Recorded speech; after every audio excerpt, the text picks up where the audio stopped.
Vamos lá, né? Glória a Deus. Pedir para que todos abram as suas Bíblias em Neemias, né? Estamos ficando craques com Neemias. E hoje nós vamos focar ainda no capítulo 5 de Neemias. E o tema de hoje é as tentações da liderança. Será que a liderança tem tentação, Nicole? Eita, Liderança glória, tem, chegou né? na hora, você estava sendo tentado, Nicole, quase eu não vi hoje. Liderança tem tentação? Tem. Tentado de hoje, fala assim. E hoje nós vamos falar de 3 das tentações da liderança, né? É o 7, Carol? Não, é o capítulo 8. 8. Capítulo 8. Isso. Pedir para o Vitor orar para a gente. Senhor, nós nos colocamos diante de Ti, dependentes do Senhor, querendo aprender mais de Ti, queremos receber a palavra que o Senhor tem para nós nesse momento. Fala aos nossos corações, através da vida da Carol, usa a Tua serva, Senhor, com palavra de bênção, com palavra poderosa do Senhor. Abençoa a vida dela, capacita, dá unção do Senhor sobre a vida dela, Pai. Esse é o nosso desejo e queremos aqui estar atentos a tudo aquilo que o Senhor tem para nós nesta noite. Fala conosco, em nome de Jesus. Amém. Glória a Deus. Então vamos lá. O que parece mais fácil administrar? Eu gostei muito da pergunta que o autor disse, porque ele colocou 2 situações que eu falei, uau, nunca me perguntei isso. O que é mais fácil administrar? É mais fácil administrar o sucesso ou é mais fácil administrar o fracasso? A gente fala, né, sobre o que é fácil viver, né? É mais fácil viver no sucesso ou é mais fácil viver no fracasso? A gente pensa nisso. Mas administrar, é mais fácil administrar o nosso sucesso ou o nosso fracasso? Forte, né? Legal essa pergunta, né? Será que é o fracasso? Porque quando é o sucesso tem muita oferta, né? Tem Sucesso muito que administrar. sabe administrar. Agora o fracasso e com que a gente Tem muita lidar. falta daí, né? Tem muita falta. Exatamente, né? Tem que ter muita falta para Tem que ter administrar. um controle maior, né? Eu acho que sim, como são 2 extremos, acaba que os 2 extremos são conflitantes de se administrar. Ótimo. E aí quando nós colocamos essa pergunta no tema que nós estamos falando hoje, que é as tentações da liderança, e aí então a gente nos colocamos nessa posição. Bom, nós estamos falando da liderança e as tentações que eu vou sofrer na liderança. E aí, comparando isso, observando esse ponto, então é mais fácil eu administrar o meu fracasso ou é mais fácil eu administrar o meu sucesso? Né? E aí a gente também tem que pontuar qual é a forma que nós estamos liderando, né? Qual o propósito dessa liderança? Se é fundamentalmente de Deus, o propósito que Deus estabeleceu para que você cumpra com a sua obra, né? com a sua tarefa, ou se é simplesmente aquilo que eu quero fazer por ser líder ou por estar nessa posição, né? Então vamos observar esses pontos aí. Então é mais fácil administrar o sucesso ou o fracasso. O autor, eu nem vou arriscar dizer o nome dele, o Rick, ele diz que a maioria das pessoas não sabe lidar com o fato de ocupar um alto cargo, né? E aí quando a gente olha para o que Rick falou, então a gente observa que o mais difícil administrar é exatamente o sucesso. E aí quando a gente fala de sucesso em termos de seguir os propósitos de Deus, a gente entende esse sucesso. Mas como nós estamos falando da tentação da liderança, o sucesso pode ser mais difícil de administrar, né? Porque quanto mais alto nós ocupamos o cargo, e é legal que o autor, ele fala, é óbvio que nós estamos falando de uma liderança em termos eclesiásticos, né? Estar na igreja, mas é legal que ele pontua as várias outras lideranças que a gente pode ocupar no nosso dia a dia, né? Seja na nossa profissão, seja no nosso lar, né? Então, o líder, a tentação do líder, onde quer que ele esteja, mais difícil é administrar o o sucesso, porque quando nós ocupamos um cargo mais alto, aí a gente conhece a pessoa, né? Nós sempre colocamos, quer conhecer alguém? Dá poder para essa pessoa. Aí você vai conhecer como que é o caráter desse ser. Porque é mais difícil administrar esse sucesso. Porque, na verdade, quando a gente observa lá, né, a tentação da humanidade, é isso mesmo, né? Hoje em dia nós estamos lutando contra esse egocentrismo, né? Porque o foco, o centro tem sido em nós mesmos, né? Porque, na verdade, a nossa liderança está sendo baseada ali nessa autoridade, nesse alto cargo que nós estamos carregando. E aí a gente perde o foco, quando nós temos que colocar Deus no centro. Por isso, hoje em dia é mais difícil. Então, o sucesso, ele destrói algumas pessoas. Então, quando nós falamos das tentações da liderança, o capítulo vai dizer 3 tentações que o líder pode sofrer. As tentações são poder, posição e privilégios, né? Todo o líder tem um poder, foi dado o poder, né, para o líder, não é verdade? Todo líder tem uma posição, senão não seria líder, né? A posição já é a liderança. E todo líder tem privilégios. Quando a gente fala de privilégios, eu lembro uma vez, e aí toda vez que eu estava observando aqui, eu me lembrei desse fato que foi maravilhoso, né? Em relação à MCM, na época era Mulheres Cristãs em Ação. Era NCA, né? Isso, NCA. E aí nesse período ali, nessa transição, a gente tentou implantar aqui na nossa igreja um trabalho voltado para as meninas, né? E aí a liderança nos chamou para participar de um evento que teve lá em Costa do Sauípe, né? E era só a liderança que veio, né? Foram as líderes para lá, a gente foi lá pro resort, né? E a gente pagou. Eu lembro que eu tive alguns benefícios, porque como eu estava tentando colocar a ação, né, em ação, o trabalho com as adolescentes aqui, com as jovens, na verdade. Aí então a gente foi para a Costa do Sauípe, foi a Aurinete.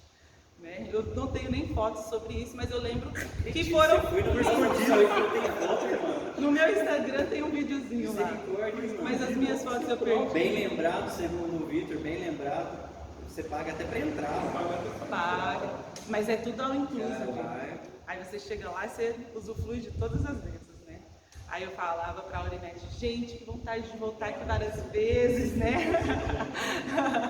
E agora faltam outros eventos assim, né, Marlene? Pra gente ir lá. E o próximo eu quero ir, hein? Mesmo que eu não seja líder, mas eu quero pagar o preço para estar lá também, porque realmente foi muito bom, né? Óbvio que foi só o lugar que eu comentei, mas eu nem coloquei ali as palestras, o que a gente viveu ainda, né? Naquele lugar. Mas benefícios, privilégios de uma liderança.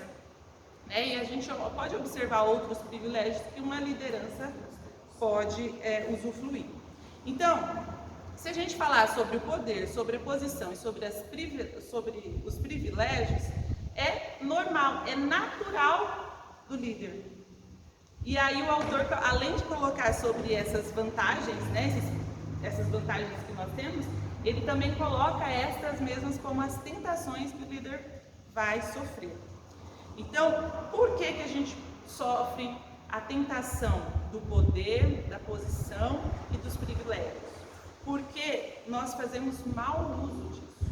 Então, quando nós fazemos mau uso deles, eles se tornam vilões e, naturalmente, serão as nossas tentações. E essas tentações, elas são suficientemente grandes para causar a queda do líder, né? Então, um líder que se acha todo poderoso, é um líder que vai ter sucesso na sua liderança? Todo poderoso, só que faça o que eu mando, né? Faça o que eu mando, né? Como que é aquela frase, né? Eu digo, mas faço o que eu faço, né? Faço o que eu digo, mas eu faço o que eu faço. Sabe aquele que obedece, né? Então, isso, manda quem pode, obedece quem tem juízo. Eu nem tinha pensado nessa frase, mas veio na cabeça, ainda bem que o pastor, que é a memória aqui.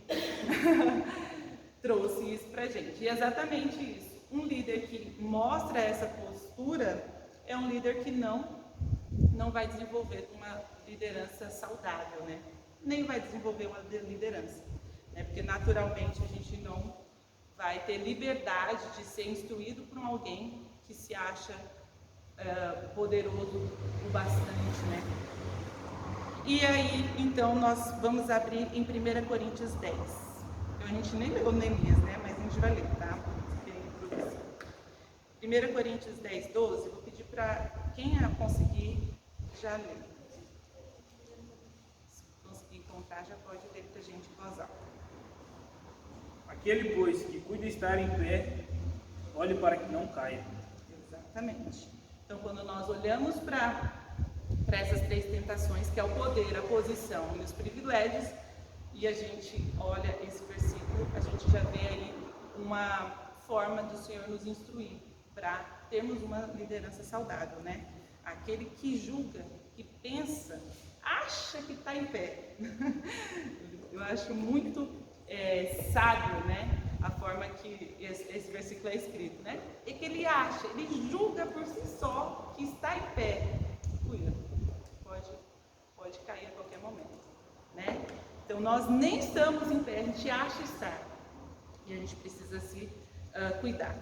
E a gente também tem aí os nossos conflitos de interesses, né?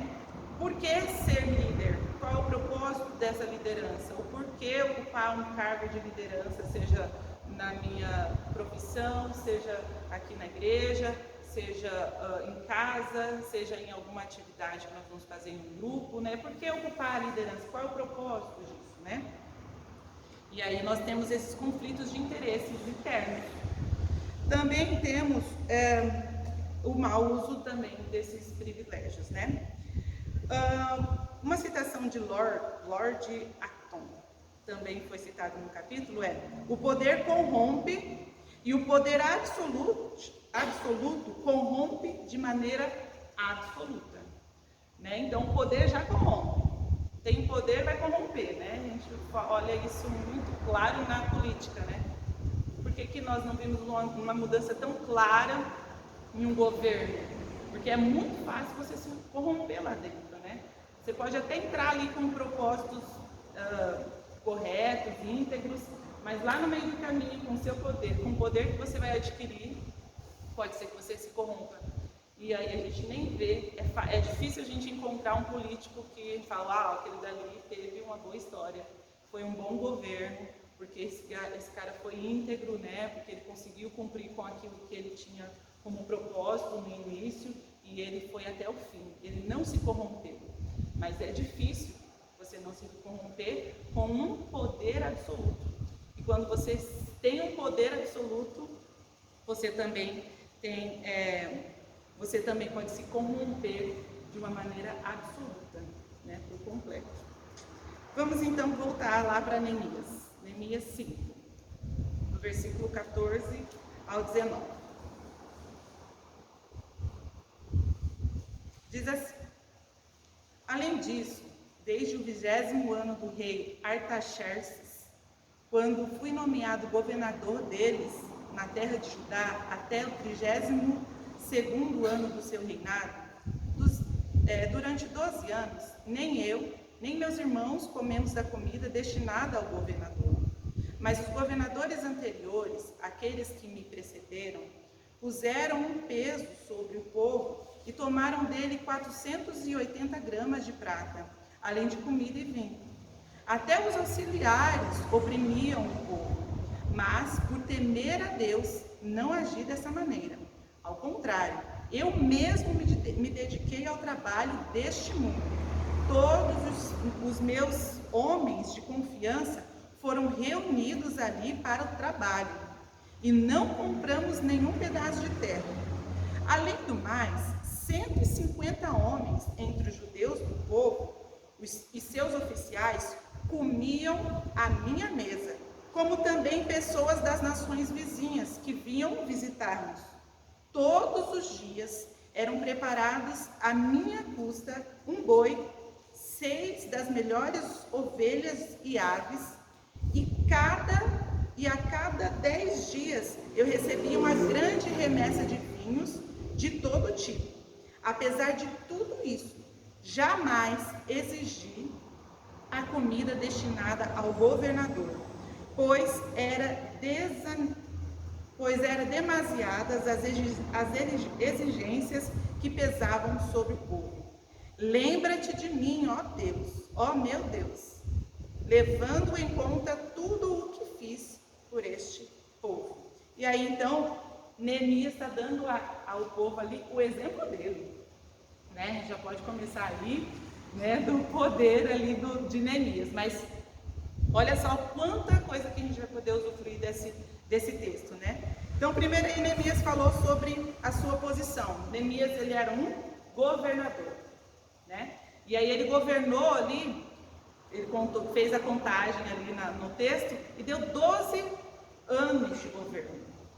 E ele também pontuou que os governadores tinham os privilégios, né? Tinham os privilégios ali. Além de comida, de bebida, né? Tinha um imposto que era dado para os governadores também. Então, isso tudo estava no pacote de uma posição. Neemias tinha todo o direito de usufruir disso, não tinha? E aí, quando a gente observa o texto, a gente observa que a postura de Neemias em relação aos privilégios que era dele, ele não faria errado se ele usufruísse daquilo, afinal, todos os governadores tinham esses privilégios. Neemias, como todo governador, tinha os mesmos, mas ele não usufruiu desses privilégios, né? E aí a gente vê todo o texto e o nosso estudo vai ser pautado nisso. Qual foi a postura desse governador? Qual foi a diferença que ele fez em relação aos outros governos, né? Em relação aos outros que também tiveram os mesmos privilégios que ele, né? Então foram 12 anos de cargo de governador na terra de Judá, e os anteriores fizeram mau uso do poder, da posição e dos privilégios. Então as 3 tentações são essas. Fazer mau uso da posição. Quando nós olhamos ali no versículo 15, ele diz assim, ó, mas, né, então ele colocou ali no versículo 14, ele contou como ele é, o que ele era, né? Há quanto tempo ele estava nesse cargo de governo. E aí, ele já apontou também ali no versículo 14, que nem ele, nem os irmãos deles comiam da bebida e da comida que era destinada ao governador. Pronto, colocou ali qual era a posição dele e qual a postura dele. E aí depois ele coloca, mas os governadores anteriores, aqueles que me precederam, puseram peso sobre o povo e tomavam dele 480 gramas de prata. Gente, 480 é prata, hein? E aí, além de comida e vinho.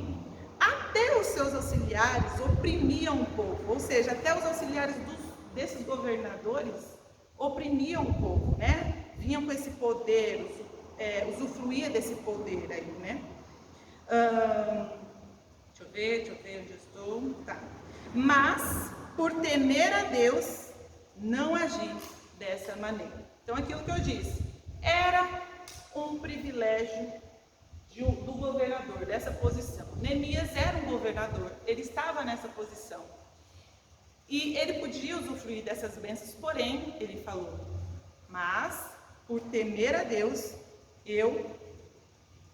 qual é o termo que ele usou? Eu não agi dessa maneira. Eu não exigi esses impostos, eu também não peguei da comida, não usufruí desse vinho, e além disso, o meu poder, né, a minha postura, ela não oprimia o povo, né? Então eu não agi dessa forma.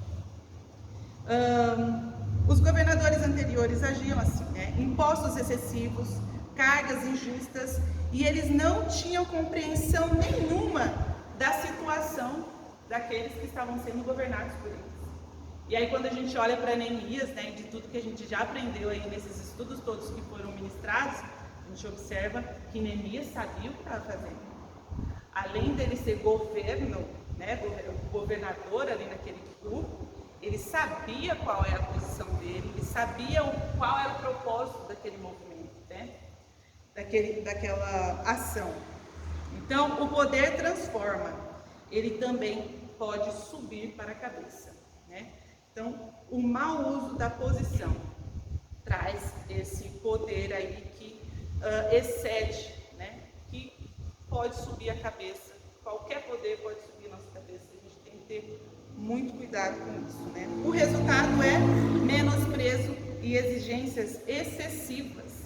Se fosse um governo de uma pessoa que soubesse o que estava ocorrendo, qual era o propósito da ação, como Neemias tinha essa postura, ele iria exigir mais do povo? Mais do que o povo seria capaz? Não. Ele iria exigir do povo um imposto absurdo? Não, né? Tanto é que nesse mesmo capítulo ele fala sobre o quanto ele ficou irado ao saber que o povo judeu estava sendo cobrado um imposto excessivo deles, né? Poxa, saiu ali da escravidão e ainda assim no meio do povo exigia esse imposto. Era injusto isso, né? Então, quando o líder conhece a situação e conhece a proposta, ele também não vai exigir excessivamente dos seus liderados, né? Então, também nós podemos abusar do poder. Essa é a segunda tentação. Os auxiliares, eles oprimiam o povo. Era só auxiliar, só está ali para ajudar o governo. Mas estes auxiliares, eles abusaram desse poder, né? Eles oprimiam o povo também. Eles achavam que eles eram uma autoridade absoluta, os próprios auxiliares. Então, se a gente observa, se os próprios auxiliares já eram assim, então como era esse governo, né? Era um governo também que exigia excessivamente ali desse povo, que oprimia esse povo, que naturalmente os auxiliares teriam essa liberdade para agir dessa forma. Então, eles faziam uso incorreto do poder. E aí a gente vê aquela troca lá, né? Sempre a gente pontua qual é a diferença entre o líder e o chefe. A gente sempre fala sobre isso, né? A diferença do líder e do chefe. E qual é a diferença do líder e do chefe? A gente pode ver aí nessa tentação que a gente pode sofrer, né? Quem aí sabe dizer qual é a diferença do líder e o chefe? A gente sempre ouve isso, qualquer palestra. Tem uma ilustração que sempre mostra, né? O líder dizendo vamos enquanto o chefe diz vá. Isso mesmo.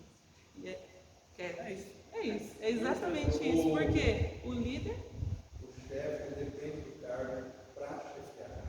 E o líder ele não depende das funções. O pastor ele já foi ali que lugar, né? Exatamente. O chefe ele está ali só para mandar. E se a gente observar, o chefe não tem mesmo que saber o que está acontecendo ali na situação, ele só tem que mandar, né? Beleza. Mas às vezes a gente acha que a nossa liderança é uma chefia, né?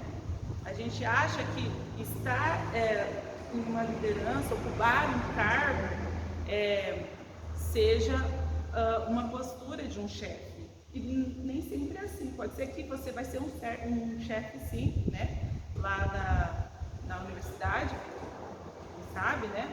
Chefe, mas nem em todo lugar você vai ser chefe, né? E aí a gente observa aí a diferença da liderança. O líder, ele sabe o que está fazendo e ele leva o povo, leva os seus liderados a fazer igual. O chefe não. O chefe, ele só diz o que fazer, né? Então, a gente vê essa diferença. Os tiranos exigem sem nunca explicar. O texto fala sobre isso, né? É verdade. E aí? Exigir algo sem nunca explicar como. Né? Como eu vou fazer isso? Nem me explicaram. Né? E a liderança não. A liderança, ela não é esse senhorio todo. A liderança faz e diz, venha fazer comigo, né? E aí a gente observa isso no discipulado, em Cristo com os discípulos, né? Vem, faz comigo. Vem e siga os meus passos. Vem fazer o que eu estou fazendo, né? Por isso, então, a gente consegue fugir dessa tentação de poder. É entender. Só fazer um comentário histórico. Quando o povo foi levado cativo para Babilônia, ele ficou 70 anos lá. Quando o povo foi levado, né? Lembra qual foi o rei, pastor, que foi Sírio, que dominou primeiro? Não lembro o nome agora. Foi Artaxerxes primeiro. Ele colocou, o que ele fez? Ele tirou o rei que estava tanto em Judá quanto em Israel, e ele colocou um rei no lugar, ele colocou um governante, mas era alguém que era dos dele. Então era judeu, mas era um judeu corrompido. Então isso já há 70 anos já era praticado. Olha isso. Então quando Neemias veio, quando Esdras veio, assim vai, que aí foi esses 70 anos que marcou, porque o rei Dario falou assim, já temos muitos povos, já tem muita gente, é difícil administrar tudo isso. Ele falou assim, voltem, quem quer voltar, volta, né? E aí o que acontece? Só que já tinha essa cultura, já tinha esse pensamento.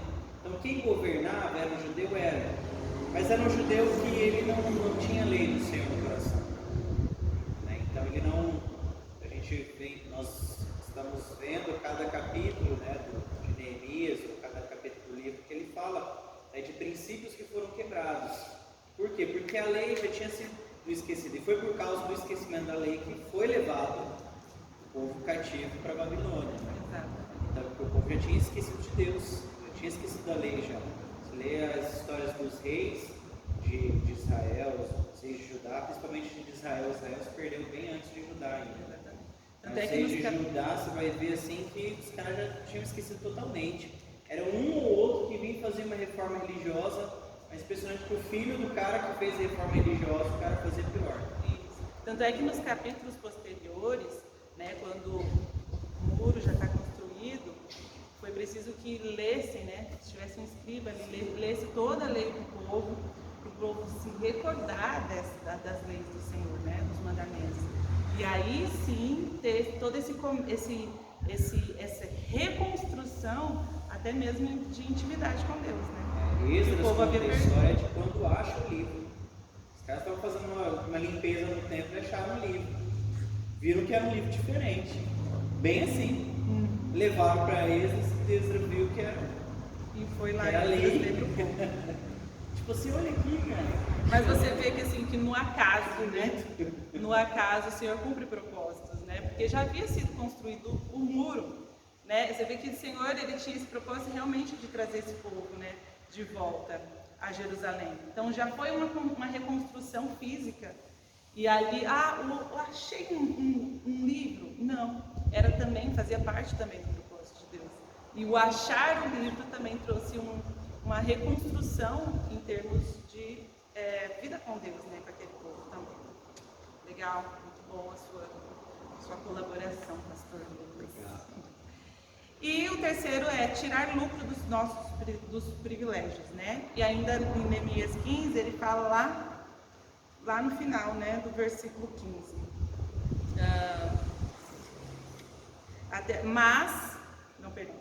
Ele fala sobre o imposto, né?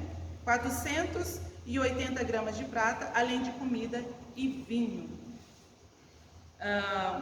O governador, ele recebia esse imposto.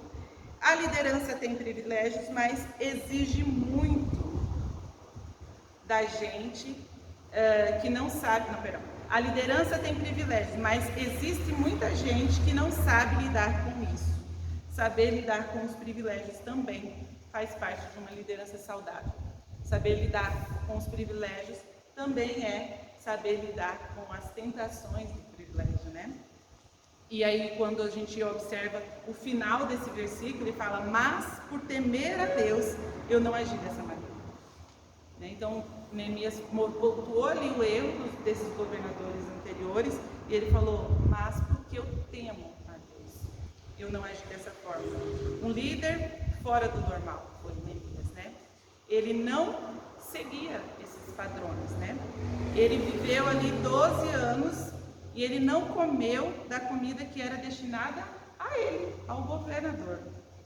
Ele não recebia também o salário. Pensa aí, você está numa postura, numa posição, está trabalhando arduamente, Nicole, e aí no fim do mês você não vai receber seu salário não, né? Passa os perrengues lá, entrega o planejamento, né, Vitor? Né? Tem trabalho, tem prova, corrigir, são noites sem dormir às vezes, né? A carregar pepino, e aí no final, Vitor, você não receber nem salário, né? É a sua função, mas não vai receber salário, porque você não quer. Você faz isso porque Deus te chamou para fazer, né? E Neemias fez assim, ó. E aí, Neemias, ele não usou da conta de gastos. Aí o texto também fala sobre isso, né? Conta de gastos seria, pode ser que seja isso, né, contador? Diga aí. Fazer conta, ó, tô precisando, vou lá e pego, né? Vou lá, imagina aí você no mercado, né? Tô precisando ali de fazer encher minha despensa, né? Tá vazia, vou lá e simplesmente usufruo disso, né? E aí o livro fala, este capítulo fala sobre esse uso de contas de gastos. Neemias nem usou isso. Ele não exigiu imposto, ele não comprou terrenos, ele fala sobre isso, né? Ó, lá no versículo 16, no final ele diz assim, ó, não compramos nenhum pedaço de terra. Comprar terra, a gente fala que terra é investimento, né? Diferente de carro, que é uma necessidade, mas terra é investimento. Você compra terra, sabe que daqui a alguns anos aquilo dali vai encarecer. E Neemias não usufruiu disso também. Ele pagava os seus empregados com os seus recursos. Então, ó, eu vou pagar os meus empregados com o meu dinheiro. De onde vem, não sei. É Deus, né? Porque a função dele era governador e dali ele não tirava para pagar. E outra, ele pagava para fazer um trabalho que era público, né? Neemias, além de pagar com o dinheiro que era dele, ele pagava os outros para fazer aquilo que era público.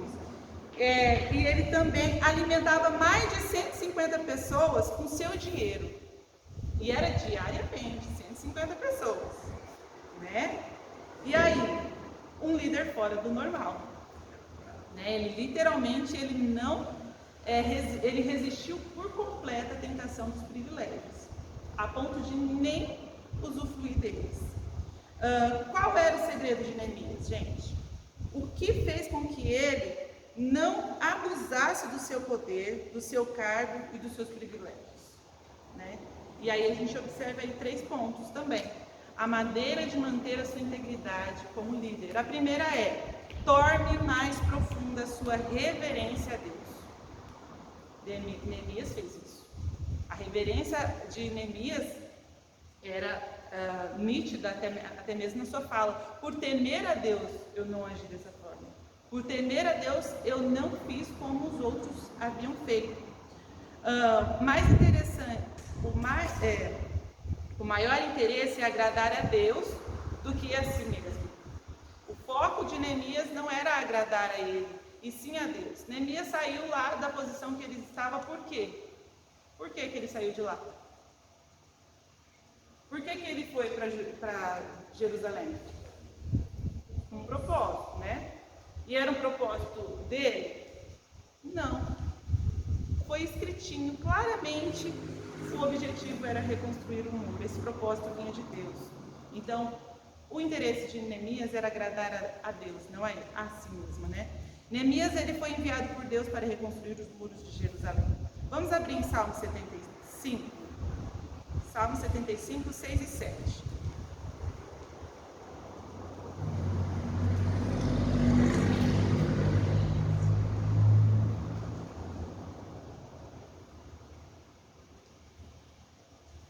Não é do Oriente, nem do Ocidente, nem do deserto que vem a exaltação. É Deus quem julga. Humilha a um e a outro exalta. Então, de quem vem a humilhação e a exaltação? De quem vem, a quem nós temos que nos preocupar em nos julgar, né? São as pessoas, eu tenho que me preocupar com o julgamento do que as pessoas vão pensar da minha liderança, da minha postura. Eu não vou usufruir de todos os privilégios de líder que eu tenho. Mas o povo vai achar que eu sou boba, né? Porque tudo isso daí é benefício meu, mas não. eu não vou me ligar a isso porque o meu propósito não é agradar as pessoas. Eu não estou aqui para agradar ego de ninguém, mas sim cumprir com o chamado de Deus para a minha vida. Então, Deus é quem humilha e Deus é quem exalta. E nós temos que nos preocupar com esse julgamento, o julgamento de Deus, né? E aí, os líderes são mordomos, né? Quando o mordomo, hoje em dia a gente não vê isso, né? Eu lembro que antigamente nas novelas tinha muito mordomo.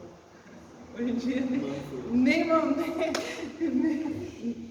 tem, eu acho que nem sei. As novelas já não retratam mais mordomo, não que eu saiba, não sei, eu não assisto mais novela há muito tempo. Mas quando o mordomo carrega algo, né, ele está carregando algo de quem? Do seu Senhor, né? Então, como nós líderes somos, nós estamos carregando propriedades de Deus. Então, a sua liderança é uma propriedade de Deus, né? A quem eu devo dar conta? A Deus, né? E aí, já pensou se você quebrar um vaso de barro valioso do Senhor? E se a gente pontuar isso, né? Se você quebrar uma vida de intimidade de uma pessoa, ou uma relação de uma pessoa que uma pessoa tem com Deus, é muito sério, é uma propriedade de Deus, né? Vidas são propriedade de Deus. Qual a nossa postura em relação a elas, né? Elas são os vasos de barro, né? Elas são propriedades do Senhor. Como que é o cuidado que eu tenho com essas propriedades, né? As promoções também vêm de Deus e não das pessoas. Temer a Deus, ter temor reverencial a Deus quando compreendo que Ele vai me pedir contas disso. Uma vez a Aurinete falou assim, eu acho que isso que é mais, eu tenho medo disso, né? Quem vai prestar contas daquilo que eu estou fazendo? É Deus, né?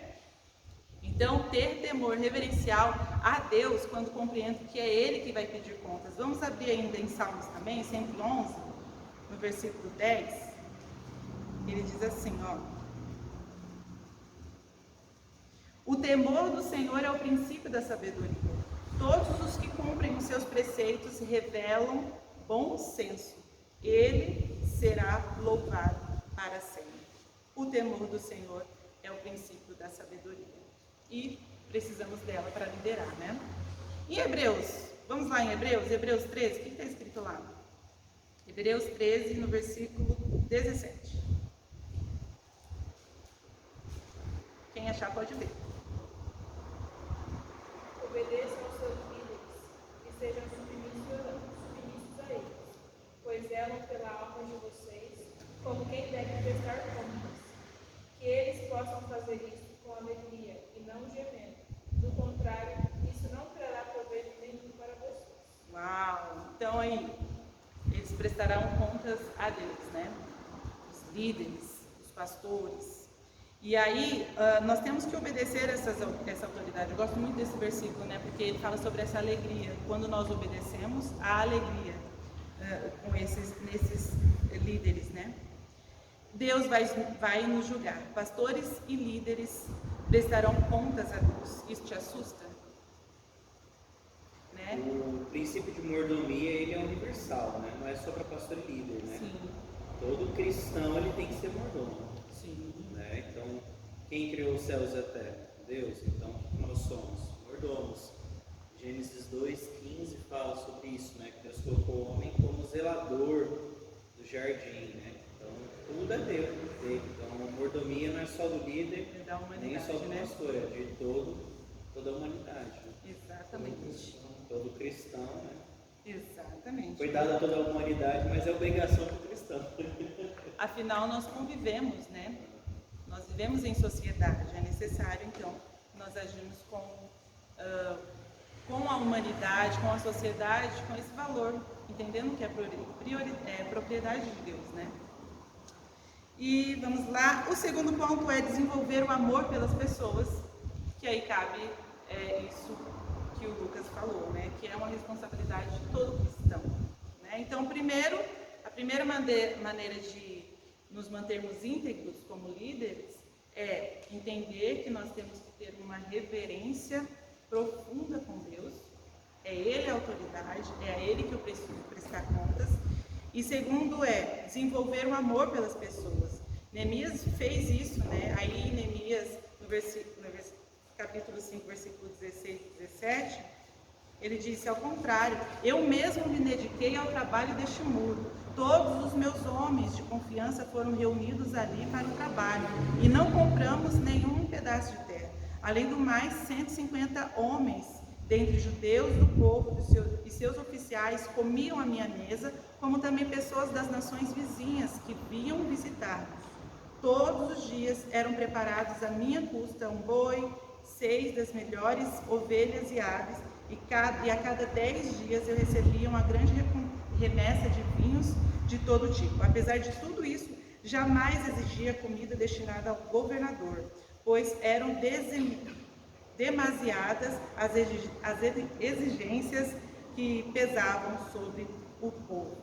Então, Neemias, ele era compassivo, ele tinha compaixão, né? Olha o cuidado dele com essas pessoas. O Larison, na ministração dele, ele pontuou isso, né? Sobre a família, o fato da família estar junto, né? Olha o cuidado desse líder, né? Estar junto com a família, todas aquelas pessoas, não tinha essa preocupação a mais, né? A preocupação era, o foco era a construção do muro e nada tirava esse foco, porque tudo que eles precisavam estava ali, né? Alimento, aconchego familiar, né? Ele era preocupado com os demais, ele era generoso também. Olha só, dá alimento para 150 pessoas, esse zelo todo por eles, né? Perdedores se concentram no que podem conseguir e os líderes naquilo que podem dar, né? E aí, o que nós podemos dar na nossa liderança? Os perdedores estão ali preocupados naquilo que ele pode conseguir com a sua posição, né? Mas o líder não. O líder está preocupado naquilo que ele pode oferecer para o outro. E quando a gente olha para Davi em Salmos, vamos lá, Salmo 79, 78.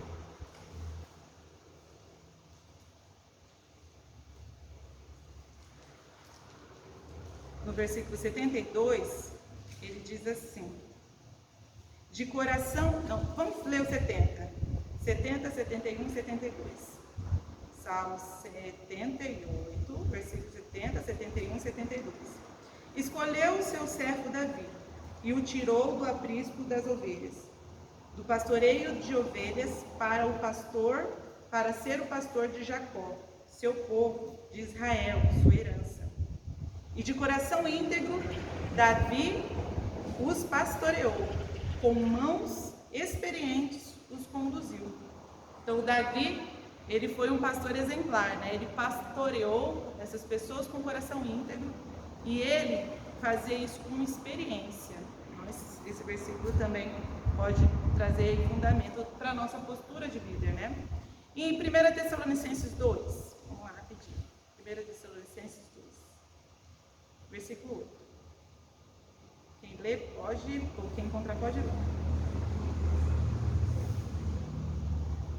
1 Tessalonicenses 2, 8. O meu está perdido. 2:8? Isso. Assim nós, sendo-nos tão afeiçoados de boa vontade, quisermos comunicar-nos não somente o Evangelho de Deus, mas ainda as nossas próprias almas, porquanto nos eres muito queridos. Uau! O meu ele diz assim, ó, sentindo assim tanta afeição, decidimos dar a vocês não somente o Evangelho de Deus, mas também a nossa própria vida, porque vocês se tornaram muito amados por nós, né? Então, além do Evangelho, eu vou dar a você a minha própria vida, meu empenho por completo, porque vocês se tornaram amados, né? E um líder também que foge dessa tentação, dessas tentações, é um líder que sabe amar dessa forma, né? Quem ama não abusa, nem se utiliza do seu poder de forma errada. E Neemias, ele se irou, né, com essas injustiças, quando a gente vê lá sobre as cobranças absurdas que estavam tendo com o povo, Neemias se irou. E o terceiro ponto é: disciplina-se para buscar das recompensas, mas as recompensas eternas. Né? E como é difícil a gente viver o dia após dia e se esquecer de que a gente é como um vento, né? Como um sopro, como uma onda, né? Como uma erva seca. Né? A gente se esquece das nossas limitações. É muito difícil a gente acordar um dia ou ter o hábito de reconhecer, não é aqui. O meu foco não é o dia de hoje, o meu foco não é o fim desse mês para pagar as contas, o meu foco não é a faculdade que eu vou fazer ou o bem que eu quero consumir. Não, o meu foco é eterno. Né? O olhar para a eternidade é algo que fica cada vez mais difícil se nós não estivermos prostrados diante de Deus, não tivermos vida com Deus. É difícil a gente entender que a gente é mortal, como diz o pastor hoje na abertura, né? A gente observa isso muito quando a gente está no velório, né? Está no velório, a gente fala, opa, peraí, caiu a ficha. Eu também vou estar aí daqui a algum tempo, né? E pode ser a qualquer momento. Né? O velório, ele traz essa realidade. Mas fora isso, no dia a dia da nossa vida, nada é mais claro que ver ali o paletó de madeira, né? Nada é mais claro para trazer a nossa realidade, que nós somos limitados por completo, né? Então, a nossa recompensa, ela não é terrena, né? Isso daqui é pouquinho, é nada, é pó diante do que é eterno, é infinito, né? Então, o nosso foco é nisso. Neemias não caiu nos mesmos erros que os outros governantes. Por quê? A sua expectativa era eterna, né? Ele estava olhando para o futuro. Ele não cometia os mesmos erros. Ele se dedicava. Ele tinha temor reverencial ao Senhor. Ele amava o povo. Ele pensava nas recompensas futuras. Tanto é que lá no versículo 19 de Neemias 5, ele diz assim, ó, lembra-te de mim, ó meu Deus, levando em conta tudo o que fiz para esse povo. Olha aí a ousadia, né, de Neemias. Neemias falou para o próprio Deus em Lucas, Deus, lembra-te de mim, olha o que eu estou fazendo para esse povo. Né? E aí, pastor, você pode dizer isso, sem dúvida. Né? Lembra-se de mim, Senhor. Olha o que eu estou fazendo por esse povo. Né? E Neemias, ele pagou o preço. Né? Como nós temos líderes que têm essa mesma postura, a gente deve agir da mesma forma. Neemias disciplinou-se ao ponto de limitar a sua própria liberdade. E é verdade, quanto mais alto você chega na liderança, menos liberdade você terá. E é verdade, né, Nicole? Esses tempos eu estava olhando a Nicole, e esse ano foi o ano em que eu e a Nicole, pouquíssimas vezes a gente se encontrou. E eu e a Nicole somos muito próximas. Mas esse ano foi o ano que a gente mais se distanciou. E aí, quando eu olhava para a Nicole, eu falava, eu vou combinar algo com a Nicole. E aí eu via a Nicole empenhada naquilo que ela tinha como propósito, né? Que era a sua liderança com os jovens. Né? Por que a Nicole tem, não somente a Nicole, mas a liderança dos jovens tem colhido tanto fruto? Porque foi essa entrega, né? Essa liberdade meio que se limitou ali mesmo. Por quê? Quanto mais alto a gente chega em uma liderança, menos liberdade a gente tem mesmo, né? Eu lembro de situações que a gente veio aqui pedir, não eu e a Nicole, eu e outros, que a gente teve que vir aqui na frente pedir perdão para o povo. Olha, mas por que você estava junto? Por que está pedindo perdão? Ah, porque a gente estava dançando. Eu falava para a Aurinete, a gente pode fazer o mesmo passo, mas o fundo musical pode mudar tudo, né? Então a gente pode estar na inocência, mas o fundo musical ele pode mudar a sua postura, né? E aí a gente pediu perdão para a igreja porque a gente estava dançando um ritmo, mas no fundo musical diferente, hein, Lucas? E aí a gente pediu perdão, mas por quê? Porque nós tínhamos uma postura, né? Nós tínhamos uma autoridade, uma liderança, né? Nós éramos vistos. Eu lembro a primeira vez que isso aconteceu, porque isso não foi uma, né? Mas algumas vezes.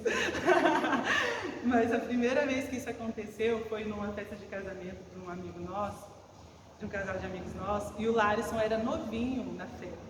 E aí fui lá eu dançar no fundo musical diferente.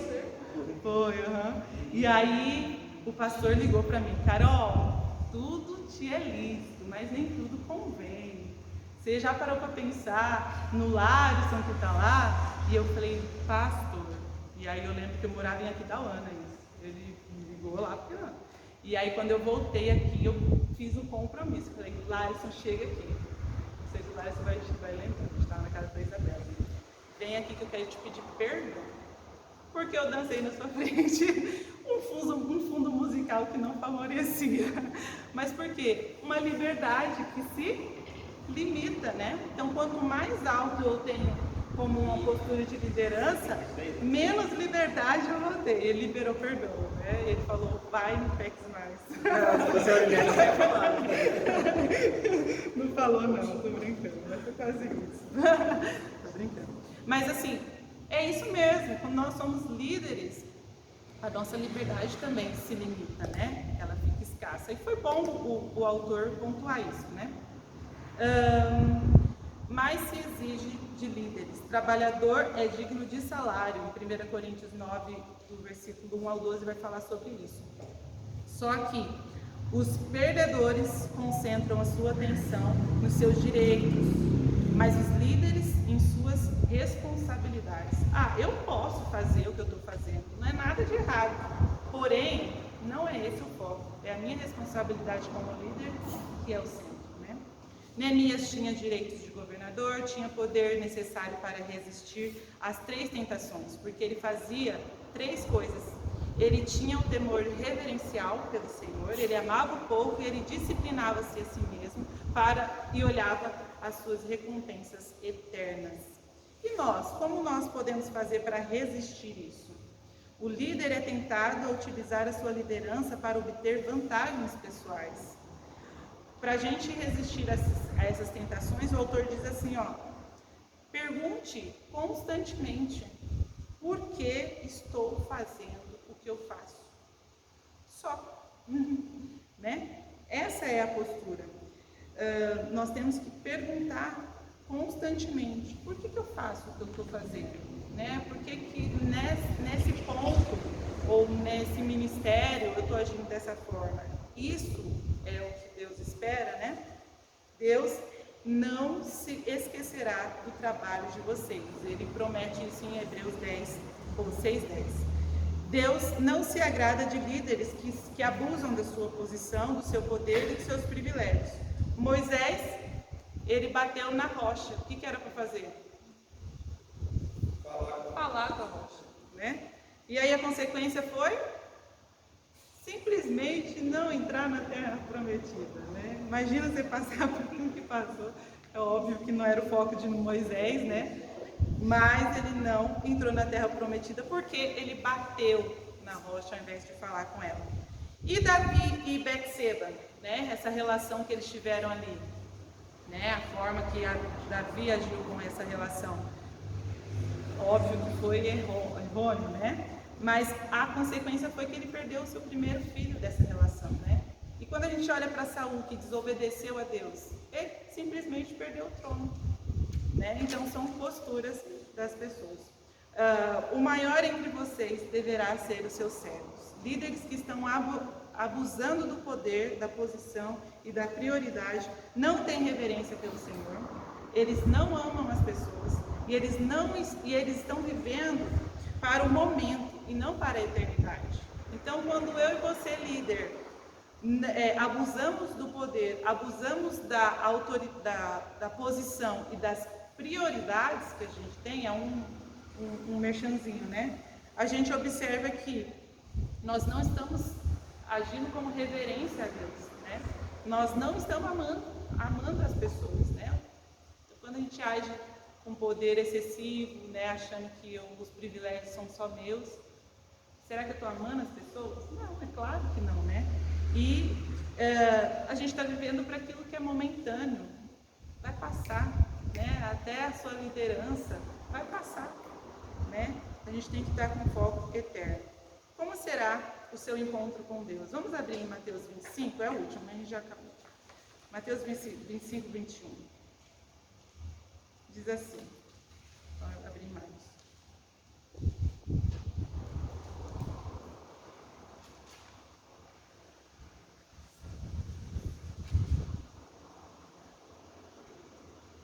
(25, 21) diz assim: e o Senhor respondeu: muito bem, servo bom e fiel.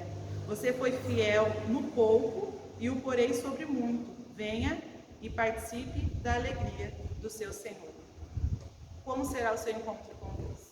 Né? Será, Ana, que ele vai olhar para você e falar assim: bem, serva boa, serva fiel no pouco, sobre o muito eu te colocarei, né? E esse muito não é terreno, né? A gente olha para essas promessas, a gente acha que está limitado a isso que a gente está vivendo aqui nessa terra, né? Mas não é terreno, é eterno.